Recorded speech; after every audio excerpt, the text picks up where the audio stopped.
Hey guys, I'm going to do a quick review on these Perkins knives. You can pick them up on Amazon. This one here was listed at $69. It's a Damascus steel. I've already checked that out. The Damascus runs all the way through the handle, which gives it a full tang. Mosaic pins, which is a brass tube put in there for a pin, and then it's filled in with smaller brass rods, and then they use some kind of adhesive to glue those pins in, and it makes for a great solid knife, great solid handle.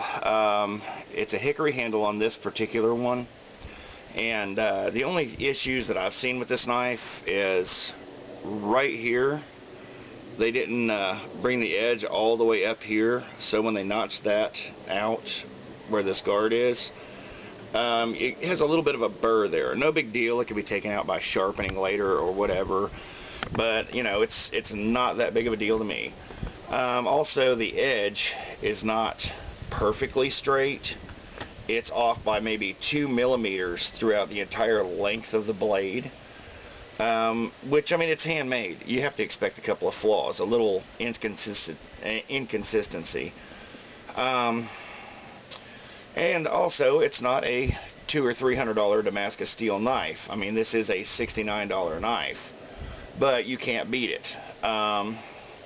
It's an extremely hardened steel. There's no cracks. There's no openings in the welds. It's very, very well made.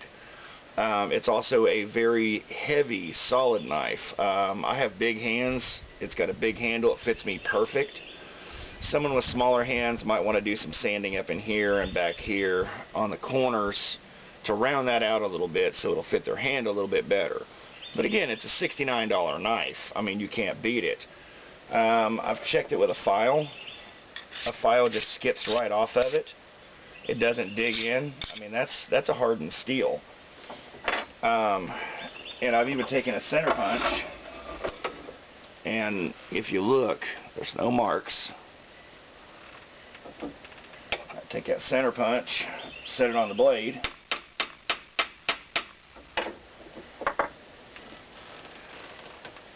no marks. That is a hard steel in that knife. It is a high carbon steel, so if you do not take care of this knife, it will rust. Take you a cotton ball, put a light amount of oil on it, probably just some cooking oil if you're going to use it for cutting food.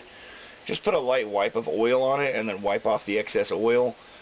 Every time you use or handle the knife, you know, if you're not going to use it every single day, then you want to definitely keep a coat of oil on it before you store it. If you're going to carry this every single day, make sure you wipe the blade out at least every couple of days with oil. If it does get a little surface rust started on there, immediately take you a number 2 pencil, wipe it on that rust. You know, you take the lead and rub that on that rust, and then you can wipe that light surface rust off of there before it starts pitting. These do come shaving sharp. I've seen people say that they don't come razor sharp. Well, this one did. And if you look, I mean, that is one sharp knife straight out of the box.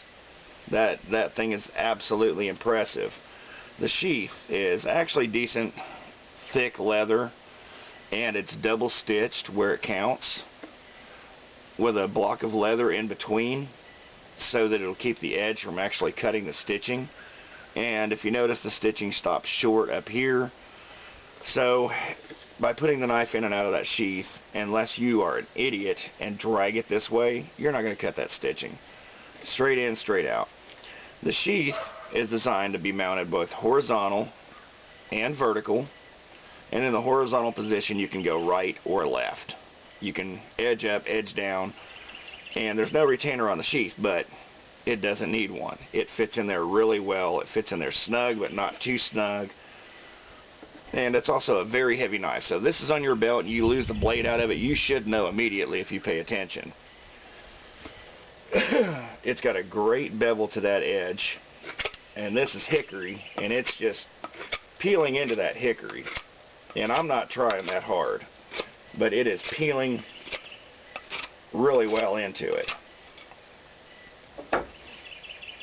You just cannot beat this knife for 69 bucks. I definitely will be ordering from them again. And I'm going to switch out the hunting knife that I use in camp knife, which is a 22-year-old buck. And I'm going to be carrying this with me instead. I mean, look at this.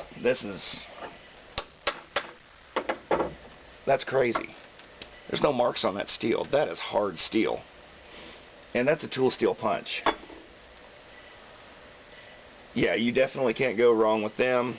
If you want a work of art knife that you're going to hang on the wall and it has to be absolutely perfect, you know, you're going to have to pay a lot more than $69 for a knife.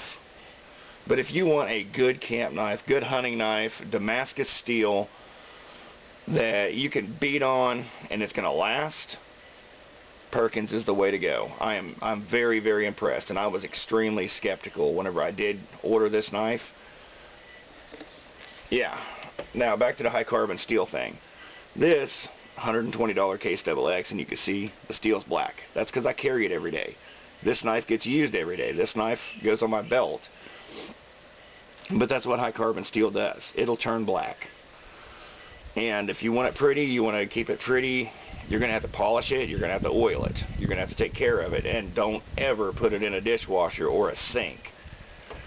As soon as you use a knife, you clean it off. You put a little light coat of oil on it, and it's good to go. But if you're going to use it and carry it every day, expect it. It's going to turn black. Anyway, I hope you guys found this helpful. I'm definitely impressed with this blade. Yeah, I'm definitely going to be buying more from these guys. Anyway, thank you for watching.